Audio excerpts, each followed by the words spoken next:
on behalf of myself, Kate Kendall, and Craig Pannell, I welcome you to this space to celebrate the life and the loves of Carmen Vázquez.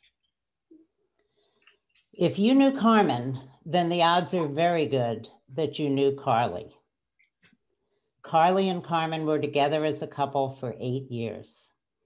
They were family to one another, and so it was the most natural thing in the world that when Carly and Erica came together, Carmen became part of their family. And when their family grew to include their children, well, what else? Carmen became their TT. I asked Carly to share a few thoughts with us tonight. Carly? Okay. Thank you, Ricky. On behalf of the Vasquez Paltrow family, I want to thank you all for sharing your evening to celebrate Carmen. In particular, I want a heartfelt thanks to Kate, Craig, and Ricky for making this evening possible. Most of us here know the public Carmen, the butch Puerto Rican socialist, the Carmen that loved being the center of attention. No, she didn't. But we want to take a moment to center the private Carmen, the vulnerable, generous to a fault, and yes, humble Carmen. In this work, we bring our full lives. We don't check ourselves at the door, but there were parts of Carmen that were separate from the work. You could not talk politics with Carmen when she was watching a Yankee game, and they play 162 games in a typical season. She was a fantastic cook. She held regular sleepovers with our kids, approving way too much screen time, and after retirement, regularly cared for her new great-nephew. She gathered with her siblings, nieces, and nephews during Sunday football games and talked with her sister in Texas during every Yankee game. Yes, all 162. But perhaps most importantly, she loved her family deeply. She held her relationships with her family very close, cherishing intimate weekend Sunday dinners and large family gatherings equally, separating her activism to such a degree that few of her siblings knew of her statue in the queer community. During the pandemic, we had 2 sets of weekly Zoom calls, one with the Paltrow side of the family and one with the Vasquez side. During the Paltrow Zoom, folks were courteous, everyone taking their turn, everyone was heard. The Vasquez Zoom was a rowdy free-for-all with people talking on top of each other, some folks completely ignoring the group and having one-on-one conversations. Somehow Carmen loved being a part of both calls. We lived together on the Cape for 8 months during the pandemic, a time she said gave her both peace and joy, despite the adjustment from living alone to living with 4 other equally stubborn and opinionated people. We were cooking, reading mysteries, planning future trips, all while waiting for the pandemic to run its course. But it didn't stop in time. Pandemics don't hide class and race difference and the callousness of the rich and privileged. They hold them up to the blinding light, Carmen wrote. There was a public Carmen, there was a private Carmen, there was Carmen. And we loved her deeply. Thank you. Thank you, Carly.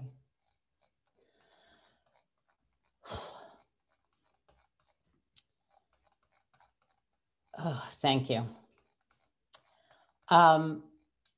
Speaking of love, if you were lucky enough to have Carmen's love, it was yours forever, no matter what. The same was true if she supported your work. I first met Carmen in 2003 as we were beginning to envision the work of Woodhull. I was so new to all of this. I didn't know anybody. I came from corporate America, but I was given a list of who to call. As I invited people to a focus meeting to gather ideas about what we should be doing at Woodhull, everyone said, "Is Carmen Vázquez coming? You're going to get Carmen Vázquez for this." Well, I did. I called her. I explained about the new organization and what we were trying to do in the meeting. I know she listened carefully because when I stopped talking for 1 hot minute, she said, "Will there be food there?"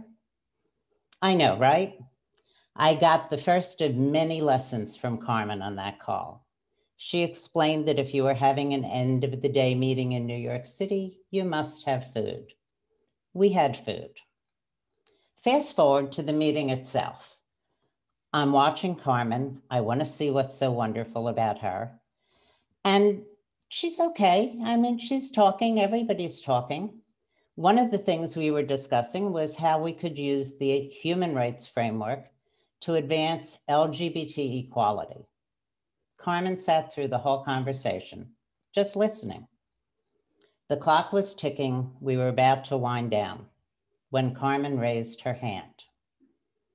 She waited for the room to get completely quiet, sat forward in her chair, looked around the room, and declared, "The problem is that we've taken the sex out of homosexual, and no one is stupid enough to believe we only want to go shopping together." For me, that was love at first sight. I'm eternally grateful to have had her love, her support, her wisdom by my side in Woodhull since that first date. In fact, we'd been planning and plotting about all the work she would do with us in her retirement. We asked everyone who registered to share a sentence or two sentences about how they knew Carmen. I think it's a tribute to the magic that is Carmen, that finding just one sentence to describe what Carmen meant in your life was so challenging. Carmen was my friend.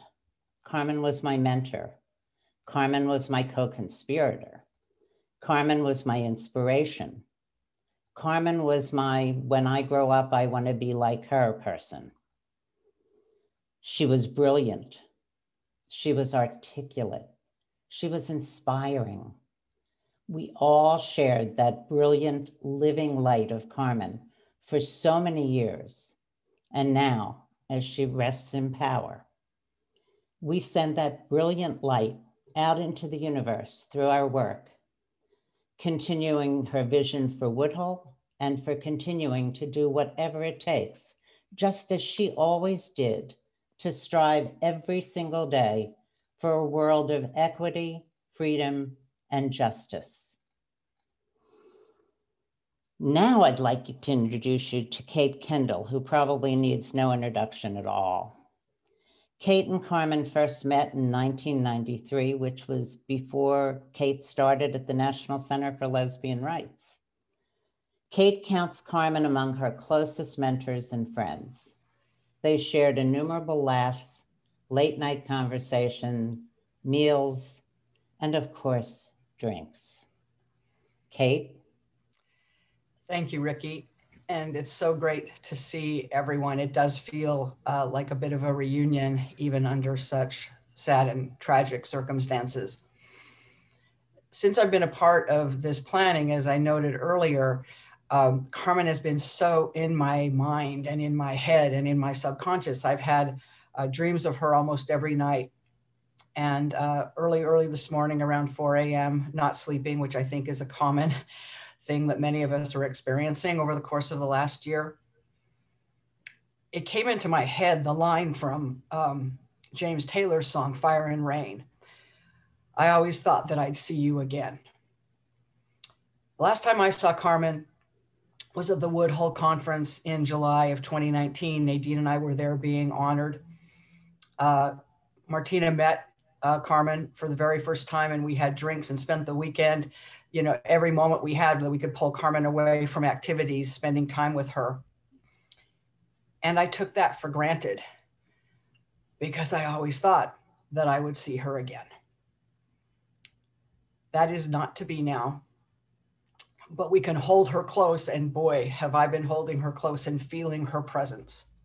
And I feel so grateful and lucky that she stuck around for me to feel that. We have a number of speakers, and so many of them are folks who you all know, some of them long relationships with Carmen. The first since 1989, serving side by side in the LGBTQ community as trailblazers. Please welcome Diego Sanchez. You know, Carmen was one of the very few people I know who knew that I played guitar since I was 5. Carmen was different than everybody I ever knew because she actually had a unique talent for making me feel my strongest when I was at my most vulnerable. She made it okay to say things, to face fears and flaws, and still find my most focused ferocity. One of the things that we learned that we shared was an opposition in the way that we felt about ourselves. She had comfort with her body, and I didn't when I met her.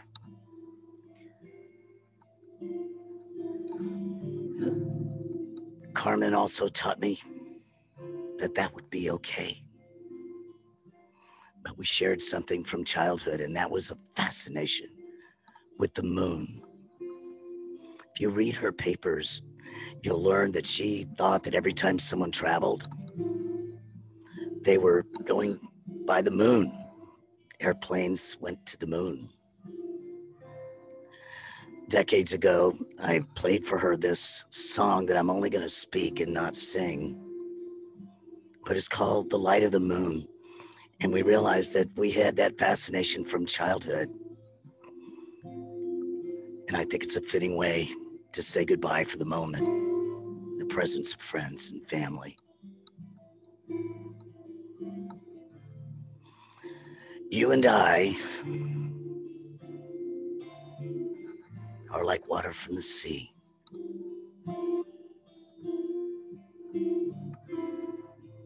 Each time they take a part of you, they take a part of me.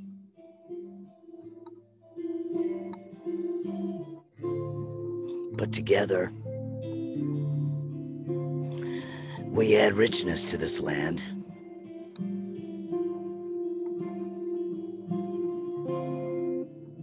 Still my friend until the end. On life's head of hair, we only form a strand. We travel by the light of the moon.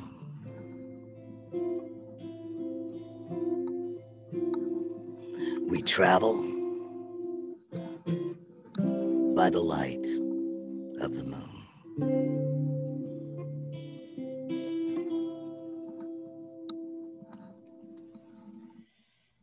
Thank you, Diego. Carmen and our next speaker in the mid-1990s co-founded and co-facilitated the New York LGBT Health and Human Services Network.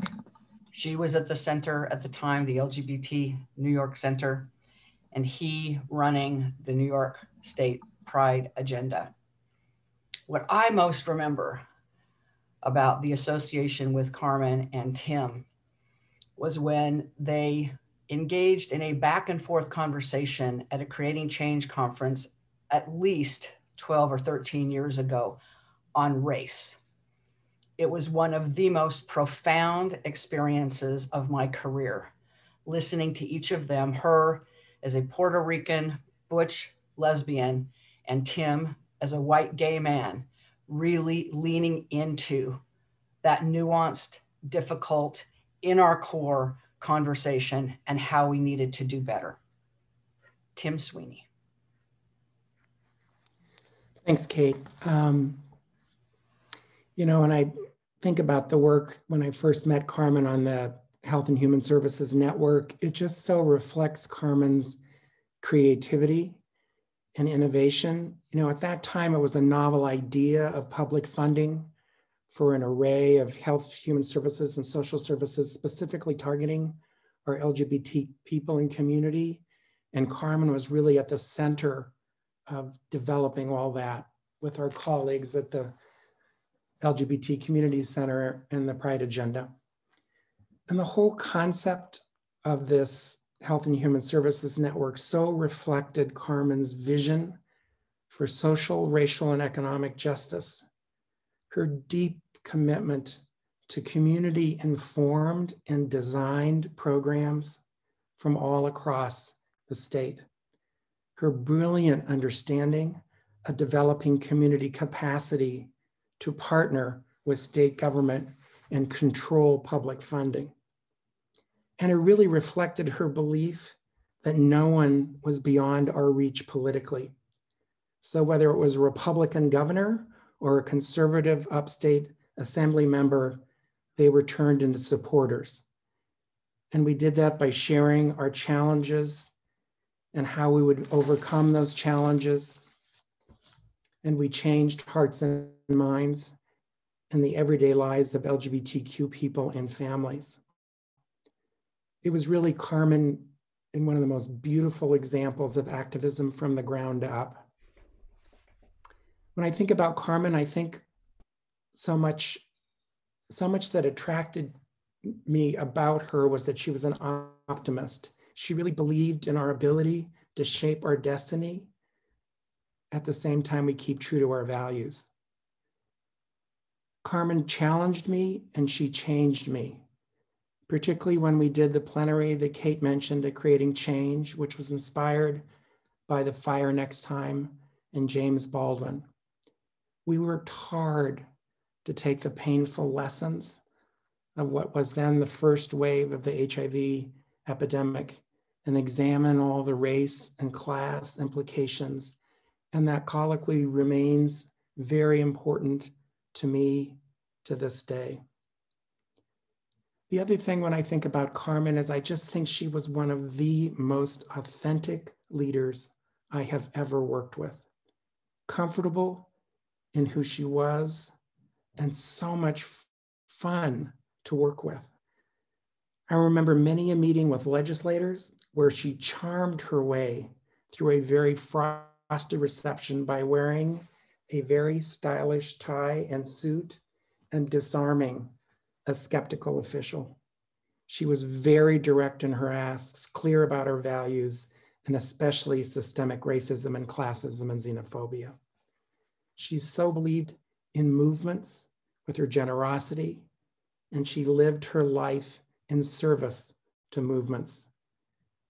We were all blessed to have worked with her and for her, and we should continue to emulate her example.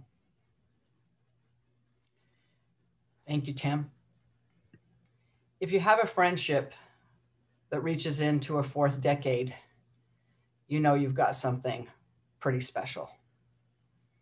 I had the pleasure of witnessing this friendship a couple of times up close and personal, albeit many years ago.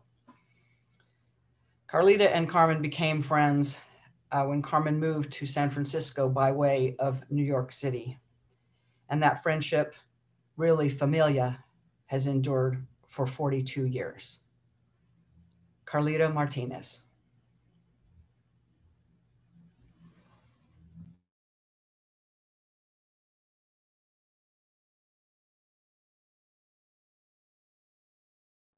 Carlita, you're on mute, my dear. It had to happen. There you Sorry go. about that. No problem. I just want to say thank you, and I'm very grateful and proud to be a part of this celebration of the life of Carmen Vázquez, my brother, my sister, and my beloved friend, gone way too soon, way too soon. As most of us know, Carmen was a very passionate and eloquent writer and speaker and poet and so many other things. So it felt important for me tonight to write, to speak something, words that really held the essence of who Carmen Vázquez was and is. So I'm reading an excerpt from a speech that she wrote for the conference in Los Angeles, California, Butch Voices, in 2010. The butch is woven into the fabric and history of lesbian life. It is an identity whose history remains largely unrecorded, studied but rarely recorded in our own words. It is a history of struggle and violence and passing, but it is also a story of courage and defiance and grace and survival and desire. It is a story and identity much more complex than Radcliffe Hall's heroes or the ladies of Bloomsbury. It is more complex than the simple embrace of masculinity in a female body. Butch is a way of walking and feeling and dressing and imagining and desiring other women. For me, it was the notion at age 6 that I was the captain of the rocket ship. It was the notion at 10 that I was the soldier, Adelita's savior, out to rescue her by land or by sea. It is not male, it is not female, it is both and neither. What butch means and looks like changes or doesn't because we change or don't with age and new fashion, with changes in our economic status, with more or less money. Faded jeans give way to Christian Dior or Jones, New York, to clubroom ties instead of Salvation Army hand-me-downs. Added weight makes the breast heavier, and I grudgingly concede to bras. And then I get old enough to say, ditch that damn bra. Cold weather in New York makes Calvin Klein boxer briefs more interesting than silk boxers in sunny California. But the essence of who I am does not change. Lying in the shadows of a gendered world, in the nuances between male and female does not change. I am butch as I am lesbian, as I am Puerto Rican. Dress me up or dress me down, it doesn't matter. I'm still the captain of the rocket ship. Adelante, mi hermano. Thank you, Carlita. I love Carmen's own words, and I appreciate you bringing them into this room. Thank you. He's currently, and has been for a number of years, the executive director of the Transgender Law Center. But Chris and Carmen met in 2013 in New York when Chris was at the Audre Lorde Project, but they have been colleagues side by side in the national LGBTQ movement ever since. Chris Hayashi. Thanks, Kate. It's a real honor to be asked to say a few words today. So Carmen and I first met in the early 2000s in New York City when I was at the Audre Lorde Project. Carmen was at the LGBT Center at ESPA and then at the AIDS Institute at the time. And, you know, honestly, Carmen and I, we didn't always agree. But what I knew and what I remember most from that time is that Carmen always spoke up for and named LGBT people of color, often in rooms where there were very few of us. In recent years, I've really only seen Carmen at Creating Change. She always made a point to say hi, give me a hug, check in and see how I'm doing. That said, as I've been reflecting on Carmen's passing and the work she did, how I knew her and her legacy, I realized that what felt most important for me to say today and to honor her for and to thank her for is the space she created for me as a trans person, as a trans masculine person, as a trans person of color, to exist in the world. A space that she created for so many others by unapologetically being herself. In her suits and her ties and her baseball caps, whether it was in meetings with elected officials or community members. You know, way before trans people, way before we were on TV or magazine covers, Carmen was just fiercely herself. And so, you know, today trans people were continuing to fight to just live. And I know that the strength of our communities today is because of Carmen and so many other folks who are on this call today. And I'm saddened that I never had the opportunity to say that to her while she was alive. So I want to say clearly today, thank you, Carmen, for living unapologetically and fiercely. I know that I and trans communities and generations of trans people to come, that we owe you so much. And we will keep saying your name alongside so many others whose lives and legacies trans movements have been built on. Regina Shavers, Leslie Feinberg, Monica Roberts, Lorena Borjas, Carmen Vázquez. I honor you and thank you. Thank you for that, Chris. Imagine it's the 1970s in San Francisco. Carmen has co-founded the Women's Building, and Amelia's is a rocking place to go party as a lesbian. No longer is there a lesbian bar in this freaking city. That is not okay, a queer bar, especially during pandemic. But in the 1970s, the women's building was thriving and Amelia's was alive and well. And Carmen met Mandy Carter. Thank you so much. That right there is a powerful association. Mandy, I want to be back there with you. Take it away. Thank you so much, Kate. And also thank you to the Woodhull Foundation. I'm wearing red. It's a typical lesbian. This is what all lesbians usually wore, right? Flannel. I don't have a red baseball cap. I'm here in Durham, North Carolina. And the 1993 Creating Change Conference was held in Durham, North Carolina. But Carmen and I, and other people might be understanding this, she and I had an interesting correlation. I was born in 1948 in Albany, New York.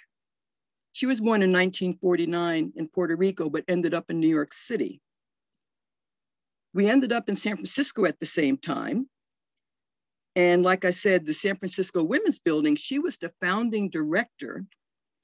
And a quick story, no shade about the lesbian bars, but at the time there was this interesting conversation about why are lesbians going into the bars? Well, Amelia's on Valencia Street was literally sight distance from the Women's Building. And they organized a march by Amelia's and said, out of the bars into the street. And now the San Francisco Dyke March, when it's going to come back up again, goes literally right by the old Amelia's. So my relationship with Carmen is based in the bar relationship, but also what I appreciated about Carmen, we met each other in the late 1970s. How many of us were doing things outside the gay and lesbian usual? So at the time, she's also helped founded, and I'm hoping I'm getting this right. It was called the it was called the National Network for Immigrant and Refugees. And we think about where we are now, thinking beyond our usual LGBT, beyond the usual issues and understanding about equality and justice. But another thing that I want to just share with you, Ricky, and those on the Woodhull Foundation, it was Carmen who one day got on the phone and said, Mandy, you want to know about this thing called the Woodhull Sexual Freedom Summit? And I'd like to invite you to come. And I said, Woodhull Sexual Freedom, what? She invited me, and it was the year 2017. And just to give you an idea of the wonderful titles they had, it was called, with Carmen, Loretta Ross, and Monica Ray Simpson. Plenary, what do we do when what we've done doesn't do it anymore? It's one of those unique titles you always have at the Woodhull Sexual Freedom Summit.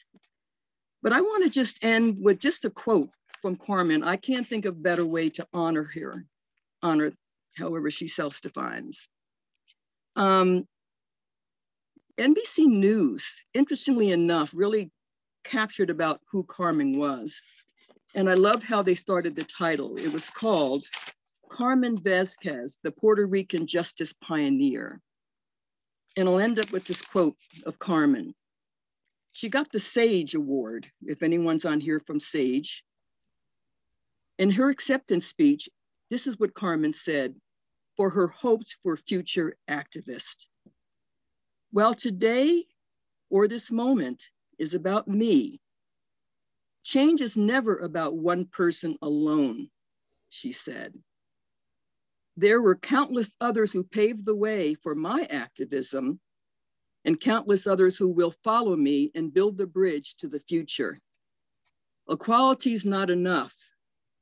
Justice and liberation are where our hearts and minds should lead us. Heartfelt thank you to Carmen, and the fact that there is now the Carmen Vázquez Empowerment Fund is a way to make sure the legacy continues, and that constant smile of Carmen Vázquez. Heartfelt, thank you. Thank you so much, Mandy. Thank you all of you who shared in this portion of the program. Before we continue with the rest of our speakers, we're going to share a slideshow that you all provided photos for of memories and little bits of history of Carmen. And we'll be right back. So just enjoy your slideshow.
That was wonderful, and that was so emotional. Thank you all for sharing all those wonderful photos and memories with us.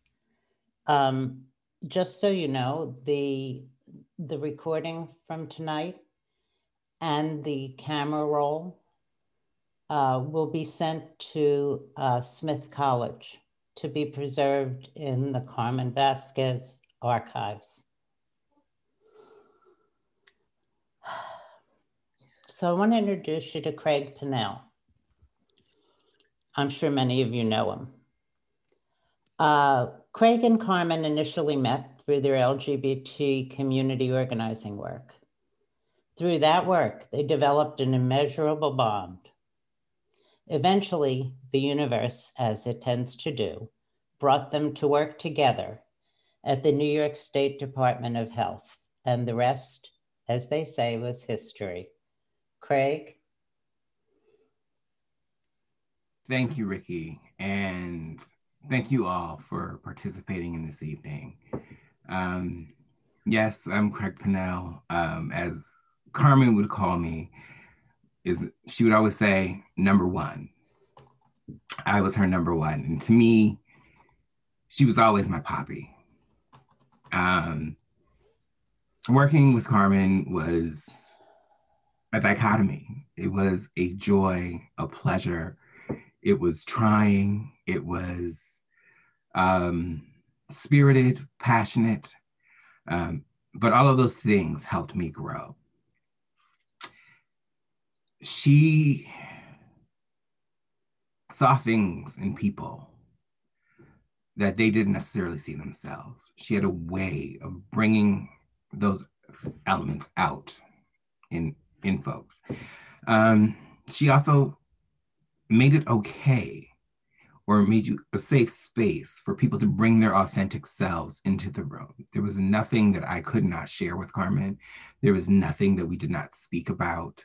There were no judgment, just a freeing space to be you. Over the past several months, I've had an opportunity to talk with many people about Carmen, and they've shared their experiences and memories of her with me, which have helped me get through this time. And I thank you all for sharing this space and your memories of Carmen with me and the rest of us. It's that sense of connectedness, that sense of belonging, affirmation, that doesn't make this any easier, but makes this journey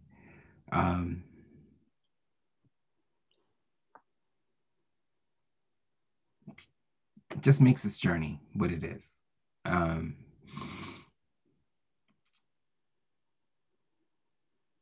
think I said this earlier today when we were doing the AIDS Institute's directors meeting, and we did a tribute to Carmen. I met Carmen through her writing before I met Carmen as a person and met her personally. It was her writings, the essays her essays, her interviews, her op-eds, anything around the LGBT movement in the 90s and before I met her, that let me know that there was a voice for me, that there was a place for me in this movement. I didn't feel that the LGBT movement represented me. There was not a place for a Black gay man. There was not a place at the table for me to bring my authentic self.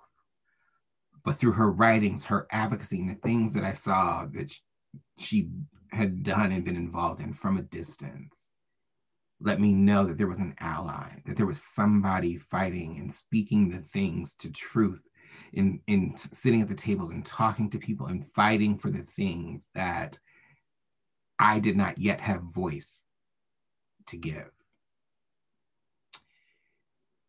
When I met Carmen in person, there was already a reverence. But as I think many of us can say, Carmen saw you as an individual. We all had our own individual relationship with her. She made us all feel important in our own way, to her, to the movement. She always challenged us to dare to dream, to be aspirational, to be authentically ourselves, uniquely you. I had the pleasure of working with her at the Department of Health, and our trips together across the state really made us have conversations about whatever was in the moment. We were in that moment together. She saw things in myself, in people, in organizations. A true visionary. Didn't necessarily know all the steps to get there. And we may have debated and disagreed about how to get to that vision. But Carmen would always look at me and say, number one, make it so. And in my deepest hours of grief, and in my deepest moments of despair, since she has passed, she has always come to me, or I've heard her voice, initially telling me she loves me, and then telling me to make it so. In other words, and I'm gonna say this like Carmen would say it to me, put your fucking big boy pants on and make it happen. So that's what I do. That's what I take with me. That's what Carmen will always be with me, and be with all of us. I thank Kate and Ricky and all of the other individuals, Chad and ML, for helping to bring us all together, to Carly and Erica for entrusting us with this honor. So with that, the video ended with raise your glass. I don't know what you all may have in your hands or may not have in your hands. If you do have something, let's just raise this glass to that butch Puerto Rican, Carmen Vázquez.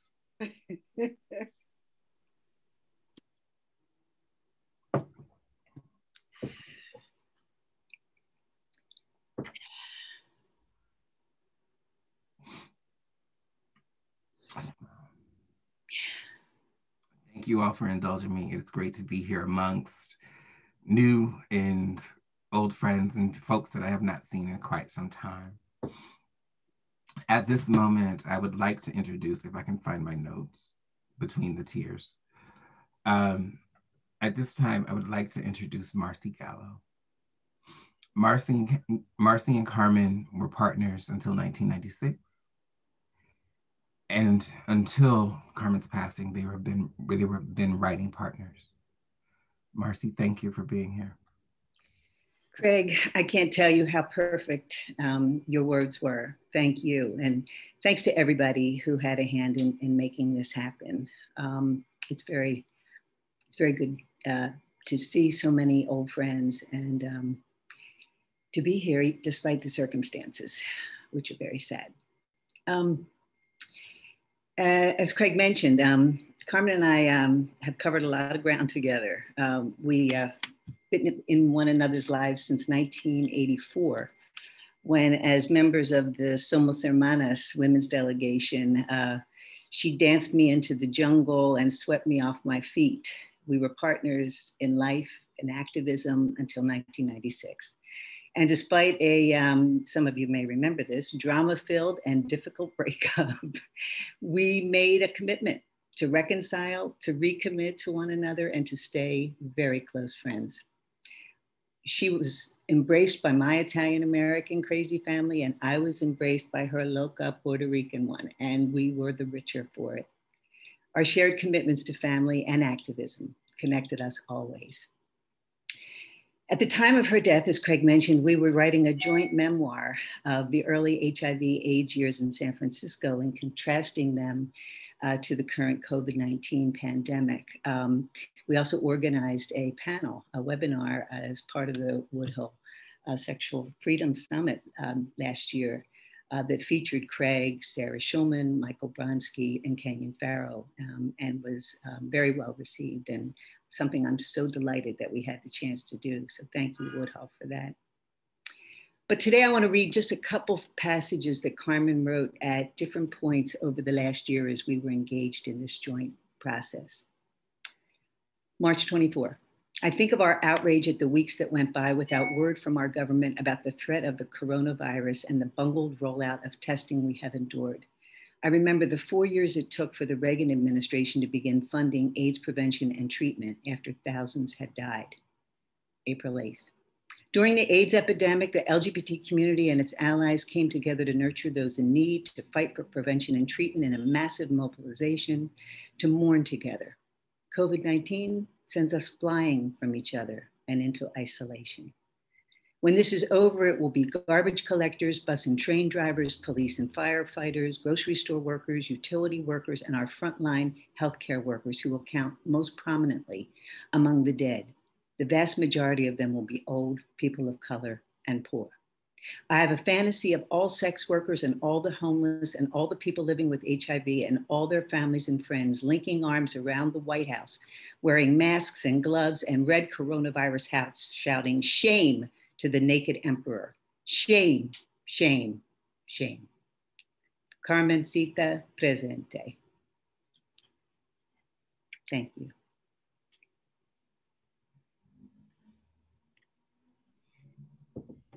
Thank you, Marcy. And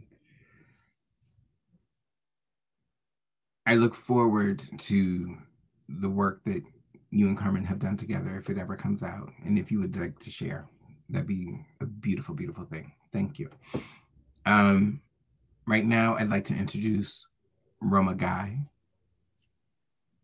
Oh, thank you, Craig. If you'll notice, my baseball hat today doesn't say Yankees or the Boston Braves, which was my club that she allowed me to have, even though death do us part when they moved to Milwaukee and then Atlanta. So, you know, we all have our migrations. Anyway, so what we never dreamed of is that there would be a baseball league for girls. So it's called Baseball for All, and my 3 grandchildren, all girls, are part of it. So I want you to know that even Carmen couldn't imagine something like that, but we did have fun as I learned how she transferred some of her fierceness and letting go, yelling and screaming and saying all the words she wanted to say at a Yankee game when she did Facebook about Trump. So if you've never been to a game with Carmen, go back there and take a look at what she said about Trump and Trumpism. It's amazing. It was a direct transfer of just letting it go.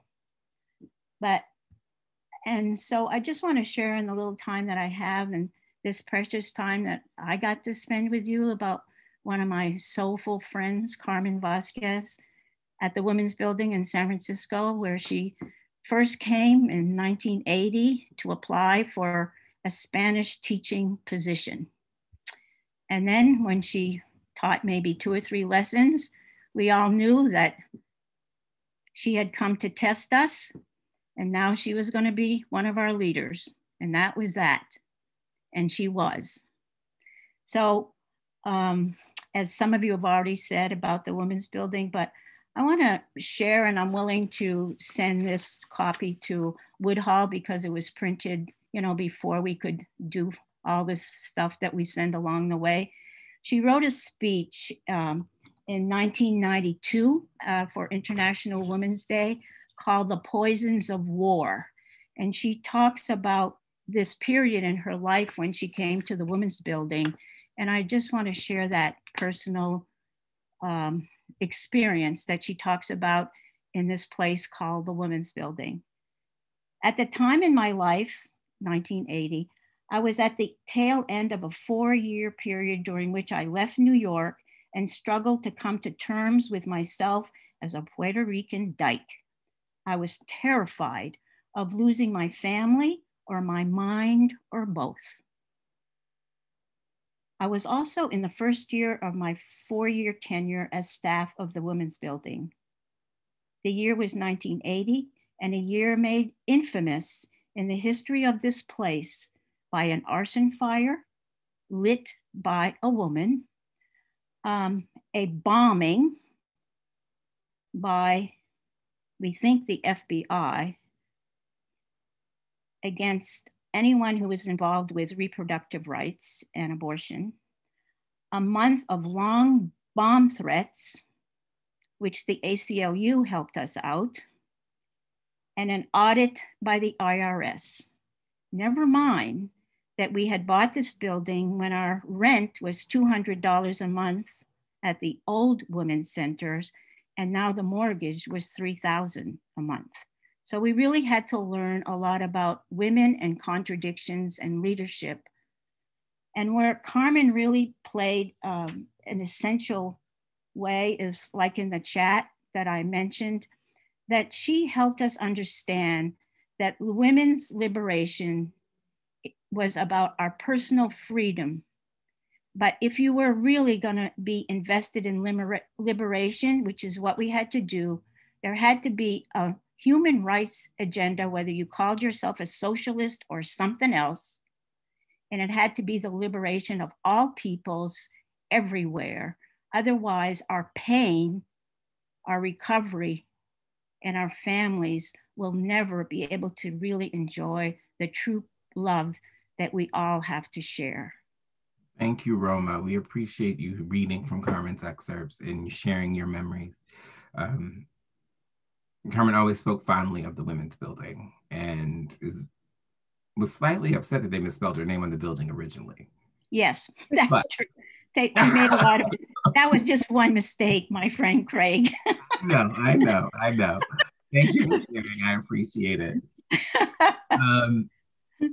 Up next, we have the CEO of In Our Own Voices, Tandra LaGrone. Tandra has known Carmen for many decades, and has worked with Carmen to advance the footprint of In Our Own Voices and to enrich each other's lives, professionally and personally.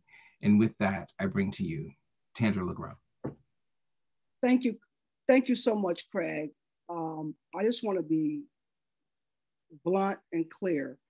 There are many things that I am clear about in my life, and one of the things that is most apparent to me as a Black lesbian woman, I know I've been at In Our Own Voices, which is a lesbian, gay, bisexual, transgender, people of color organization in Albany. Didn't know Mindy was from Albany, so I just wanted to say, Mindy, thank you for sharing that.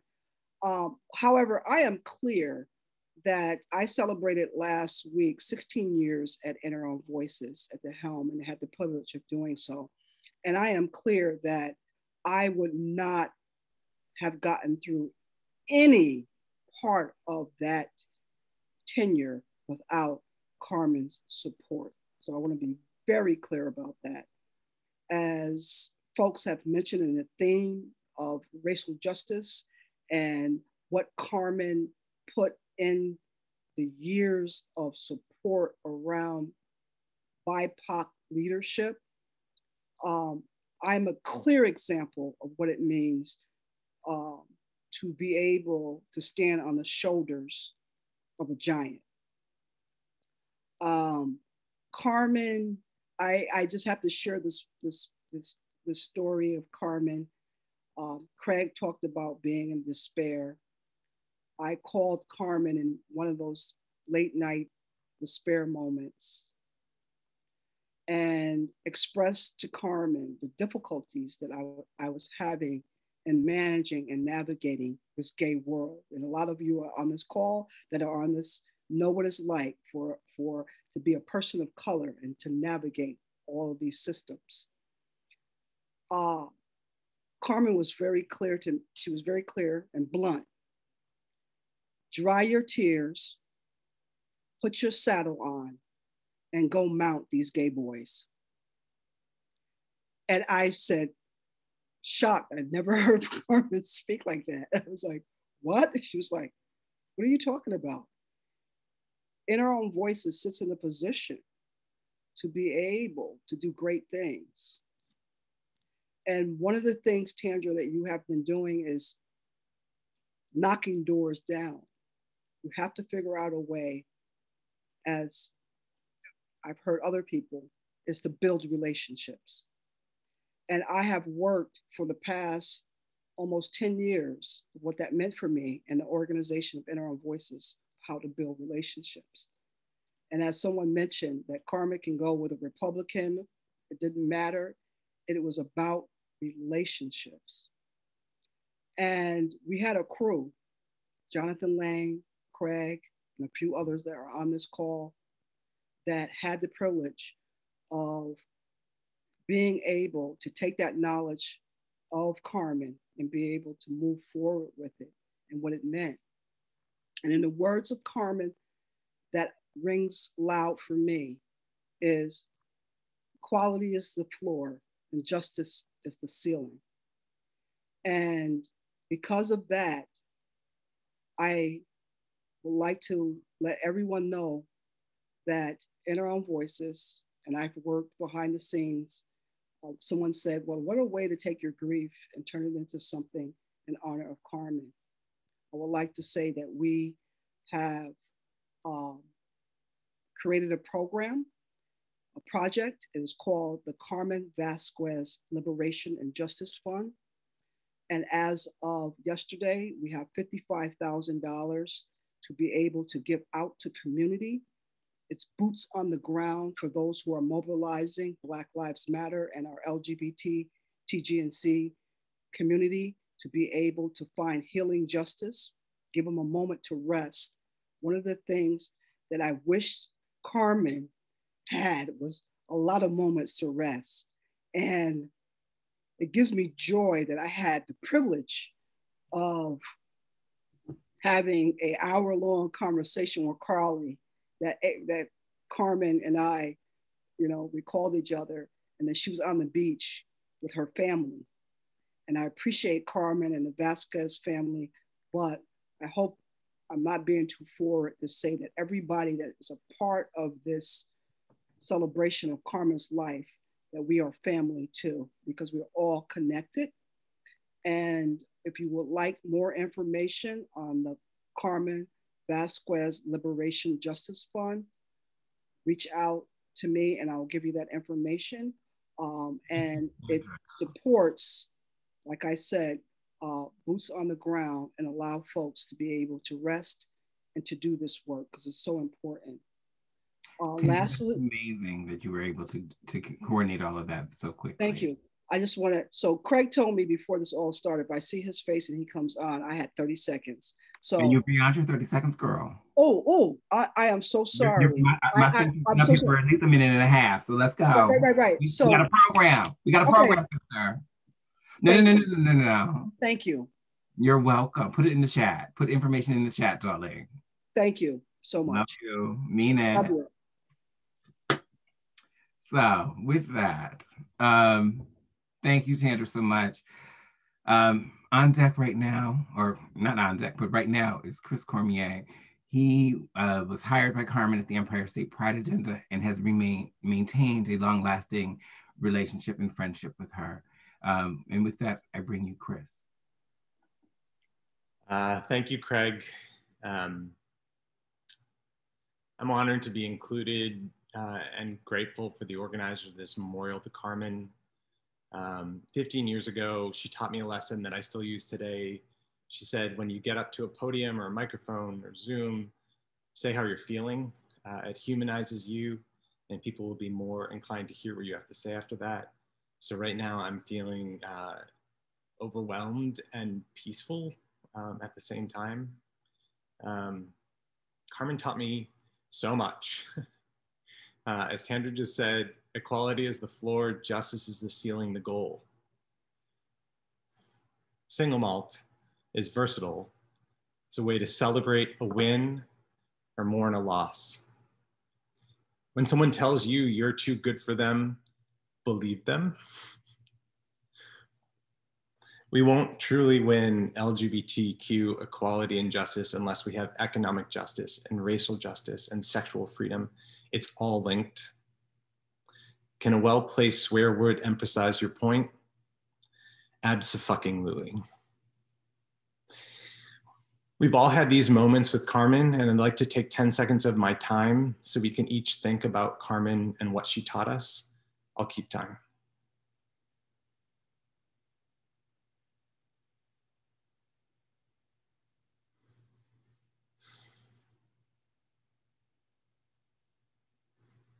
Thank you, Carmen. Carmen wasn't perfect. She taught me that too. It's okay to not be perfect. And in that imperfection, we can break through the messiness of life to deal with what's real. And that core center of what's real is what truly matters. It's what makes a life, so it's what makes a legacy, right? Carmen is teaching us right now about legacy. I'd like to end by lifting up a part of an interview she did with Out Words Archives about our queer legacy and the notion of being normal. As she said, we have literally centuries of culture that we developed as an adaptation to oppression. Some of the things that we learned as we developed that culture, like creating families of choice, caring for our elders, whether we're married to them or not, caring for each other's children, doing what people, many communities of color still do. That is part of our legacy, not to mention our art, our humor, our camp, our silliness, and I'd add our sex, and the legacy of contributions we made to literature and to the movies and to music and to all that is in some way shaped by the gay experience, by the lesbian experience, by the bisexual or transgender experience that cannot be normalized because we're not just like everybody else. Every time we have sex with someone who's the same gender, same sex, same gender, that's not normal. No matter how much we want to be seen and accepted, who we are is not normal. And that's good. I love you, Carmen. I miss you. Rest in fabulous power. Thank you. Thank you, Chris. I know she enjoyed speaking about baseball with you and sharing your friendly rivalry.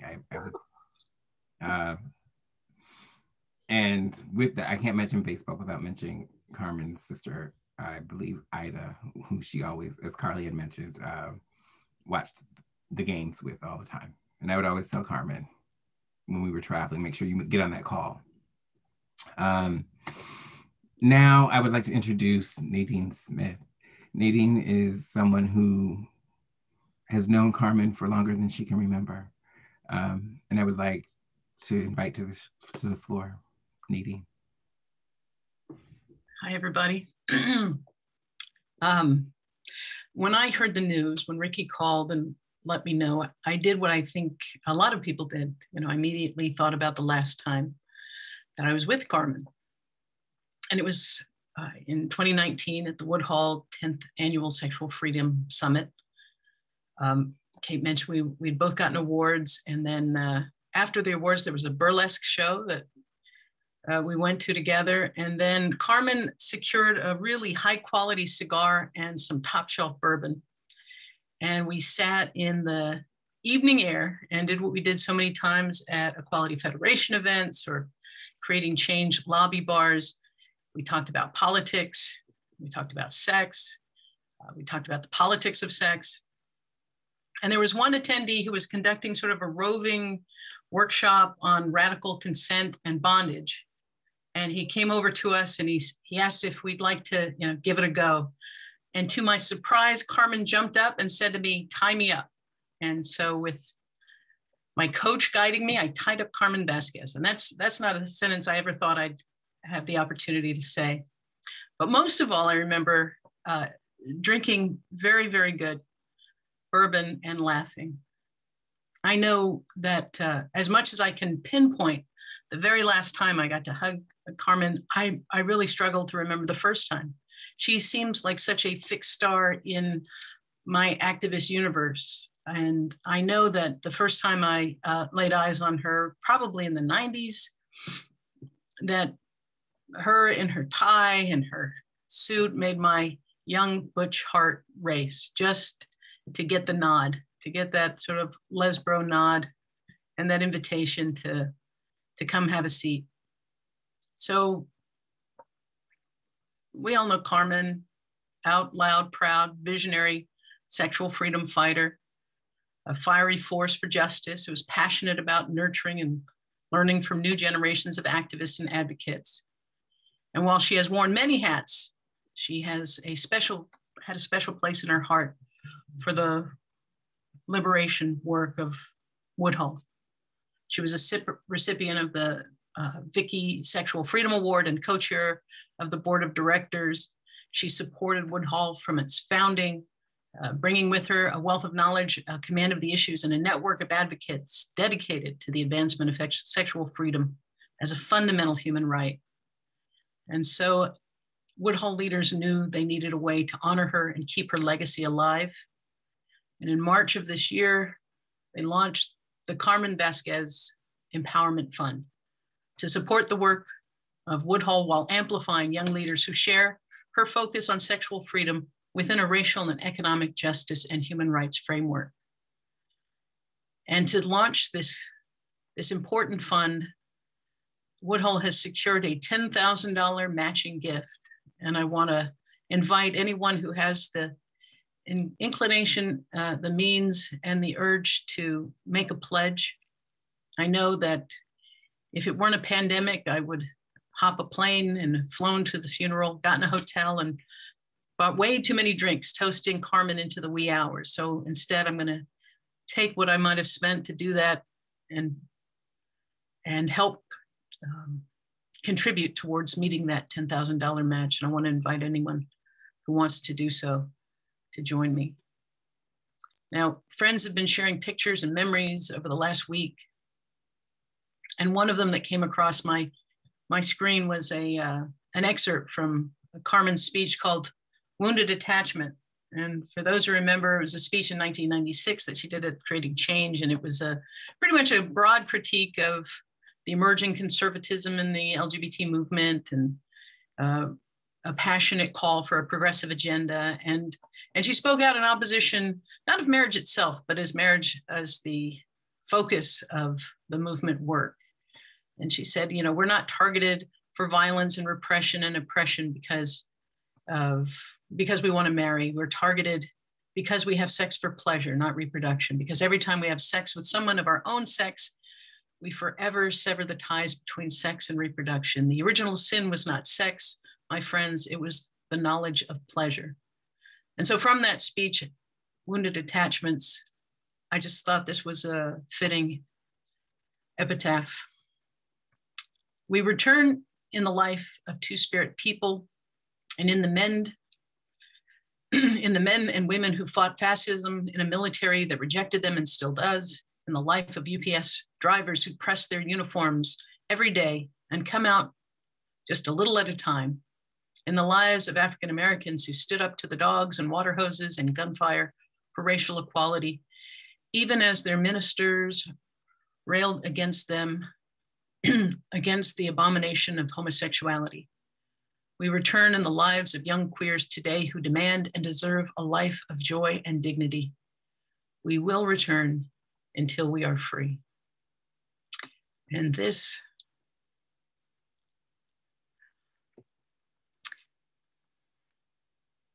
so we will keep doing that work, and we will carry the baton, and we will keep that fiery passion and that commitment to not leave anybody behind.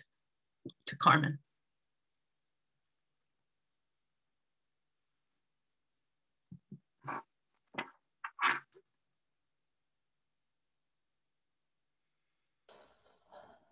Nadine, thank you.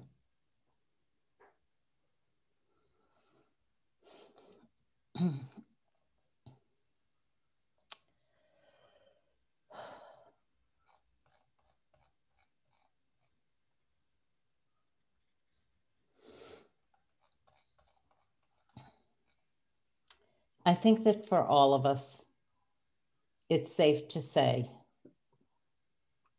that a part of who we are is because we knew Carmen.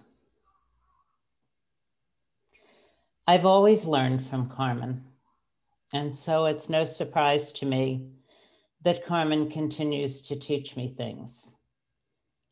But now she's teaching me the importance of tense. Is versus was. The physical Carmen is no longer here. She was, but she isn't anymore. But Carmen's words, Carmen's wisdom, Carmen's passion, Carmen's vision for the world she wanted us all to live in, well, that is here. Carmen was, but she also is. And she'll always be here with us in the work she inspired, the vision she helped craft at Woodhull and at organizations all across the country. Thank you all for sharing this evening with us in celebration of Carmen's life. I want to thank every one of you who shared your memories so far tonight. I also want to thank our ASL interpreters, Melissa and Shelby.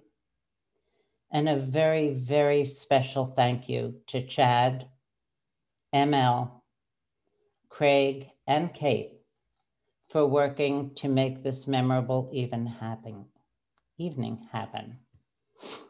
We're going to stop recording now, but we'll keep the room open. Please stay and chat and share the love and the light that is Carmen Vázquez.